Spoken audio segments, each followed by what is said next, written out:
Welcome to The Good Guide to Business, a podcast presented by Better Business Bureau. The Good Guide is all about conversations with businesses, organizations, and local leaders who are going above and beyond to make the community a better place. Last week, we talked with Yaupon Tea Co. about how they got started, Yaupon tea and all the benefits that it has for your body and for the environment. And this week, we're going to talk even more about that and what they're doing for their community, as well as trying to innovate their industry. Get ready to hear from Andrew, Kiley, and Megan Rowe again from Yaupon Tea Co. Oh, yeah. And I will mention just again, too, like for someone like me with an environmental background, people often ask, like, why do we have to put a value on it? Like, I know that the plants are important and the animals are important, but, capitalism doesn't. Like you said, a sort of capitalist model sort of led us down this path where land is only beneficial or profitable when you take from it. When you turn the lemons into lemonade, do you get money? And I think that's just not accurate. And so being able to kind of envelop the real value of these ecosystems as well as the impacts of like building something, I think we just get closer to sort of finding the true value, I should say, of both businesses and their impacts. Yeah. Wow. And here I was thinking you guys were a tea company coming into this, but in reality, you do so much more. It's awesome. Yeah, I feel like we're like under the guise of a tea company because that's what's tangible to people, right? But it's like we've been on this podcast for like 45 minutes and we could still go on about what we do and how we do it and why it's not just tea. It's so much more than that. Right. Yeah. It's all mind-blowing. It's all great. And I think maybe some of our listeners are inspired and they want to learn more about you guys. Where can they go to find your products? Cool. So for people that are not in Wilmington, they can find us at www.yaupon.store, STORE. And then that'll take them to our website where you can read more about our blogs on how we do this and about the blockchain technology and the community supplier program. And then obviously also buy tea. And locally in Wilmington, we work with a couple of restaurants that have it on tap. And then we also have Baker's Market, Veggie Wagon, the Arboretum,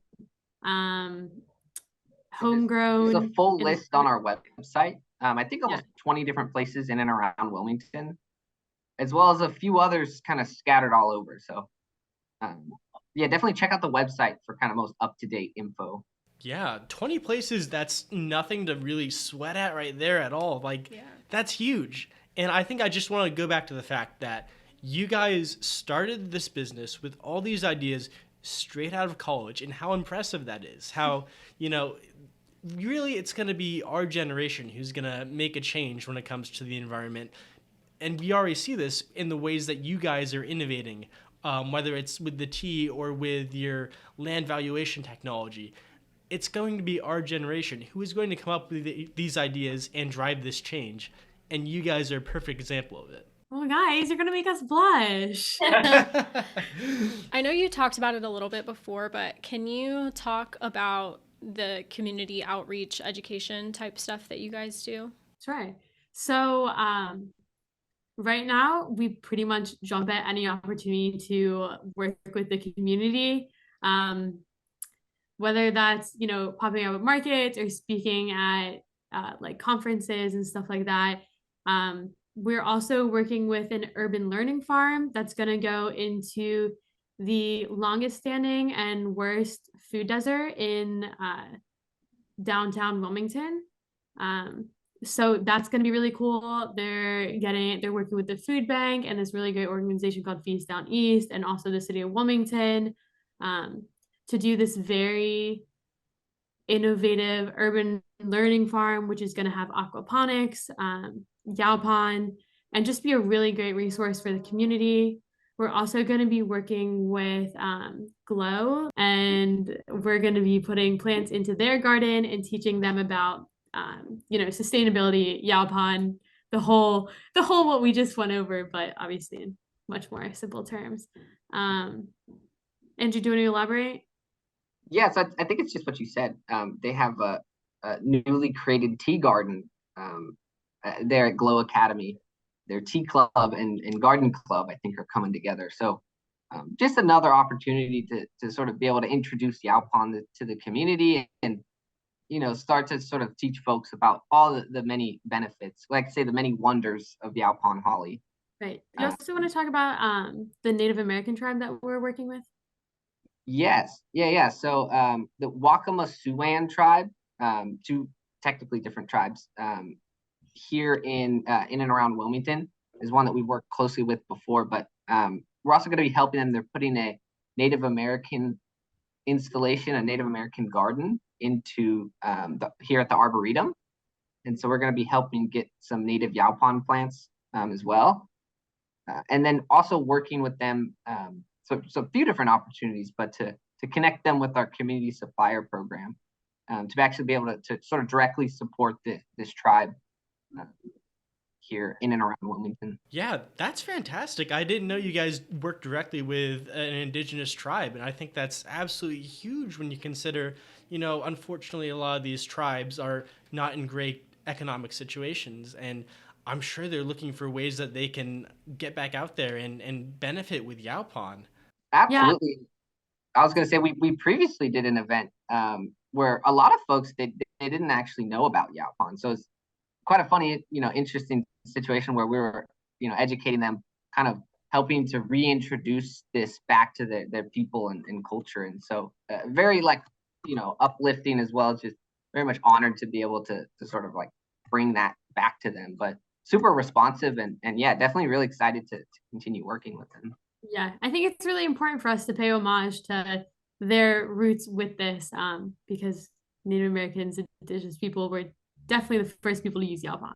Yeah, so we never want to claim for us being we invented Yaupon or brought Yaupon to the stage. It's no, we learned about it and we're just trying to bring a greater light to it and its history and its benefits. And yeah. So you guys, again, just mentioned this community supplier program that you're going to be bringing them into, and it's also how you get your Yaupon. For those listening and watching, how can one become a part of that community supplier network? Yeah, so pretty simply, if you check out our website, we have a few different links on there. We have a blog post which details more specifically some of the sort of requirements. And then we actually have a form. So if folks are interested and they've checked that out, they can actually just contact us directly. We currently are just accepting folks in and around Wilmington. And we've had a lot of people interested from, kind of all over the Southeast, folks in Texas and in Georgia and Florida even. So we haven't expanded there yet. So it's currently within about 2 hours or so of Wilmington, but whether it's a small landowner or a big nonprofit or government entity who has land, just feel free to contact us and kind of go from there. We usually set up some sort of meeting, go check out the land, do some tests and whatnot, and then kind of go from there. So pretty simple process. Yeah, awesome. Yeah, sounds like a great way to get involved with the community, especially. And we recommend anyone who might even just be interested, whether they have Yaupon or think they might have it on their property. We ask them to just contact us, let us know, give us a call, email us, send us a text, however they want to. And yeah. Are you drinking Yaupon right now? I am, yes. Our dark blend. Ooh. We'll have to try to go to one of the places that has your tea while we're in Wilmington. Yeah, absolutely. Cool. Yes. There's like I said, check out the website, but there's quite a few different ones. So yeah, there's Homegrown, which is in the Cargo District. They just sell the loose leaf tea. Bottles next to it. The wine shop also has our tea on tap. I don't know if you knew that, Megan, but I saw the other day they serve. Oh, cool. And then Seabird downtown, if you guys like oysters, they have some Yaupon drinks. And then the Greenhouse ILM over near Wrightsville Beach, they have a really fun lemonade Yaupon, Arnold Palmer for spring that they just released. Whoa, that's cool. That sounds good. Well, I think we're about wrapping up here, you guys. Is there anything else you want to add that we didn't talk about already? Yeah, I would just say stay tuned. We have a lot of exciting things coming in the next couple months, and this next year. So for anyone who's interested, definitely give us a follow or check out our website. I know I don't want to spoil too much, but I know in the past we've done some Yaupon kombuchas locally. We did a Yaupon beer, as well as some other cool Yaupon products. So definitely stay in the loop, as well as for folks that are interested who think they might have Yaupon or who would be interested. We also have internships available. So anyone who's really curious can feel free to contact us there. So lots of opportunities for people. Cool, yeah. I make kombucha at my house, and so I'm gonna get loose leaf Yaupon and try kombucha with it. You should do it. We recommend using less sugar too. Okay. Oh yeah, because it's already kind of sweet. Yeah, that makes sense. Cool. Yeah, my roommate started brewing his own beer, so maybe I'll try to get him to make some Yaupon beer now that you mentioned that too. Yeah, look at that. There you go. The options are endless. I think that when we did kombucha, we used the golden, and that turned out really, really well. Okay, cool. Good to know. Yeah. We've been making kombucha with black tea, so we'll probably try either that one or the green one you mentioned, because those would be like different flavor profiles. Yeah. Do you want to mention what your social medias are so people can follow you? Sure. So our Instagram is at Yauponteaco, YAUPONTEACO, and our Facebook is the same. Cool. Awesome. Oh, and then we have Twitter. I don't know what our Twitter handle is. Andrew, do you? It's similar. It's at Yauponteaco. I think _NC because some inactive account had the other ones. So that's so as classic. It goes. Yeah. Oh my gosh, that's so true. Someone has had my name by itself as their handle that only has like 7 followers for like my whole life. That's really annoying. That's tragic, because I mean, I think there's a million other Nick Hills out there. No shot I was gonna get one. But how many Meredith Radfords are there out there? I don't know, but they don't even post. It's so annoying. I've thought about messaging them and being like, can you change your name? But yeah, anyway. Okay. Well, thank you guys so much for getting on Zoom with us again to talk with us about Yaupon and everything else that you do. It's been really awesome to hear about it and learn about it, and kind of understand the carbon credit blockchain thing a little better. Yeah, no, thank you for having us. All right, stay safe, and we'll see you next time.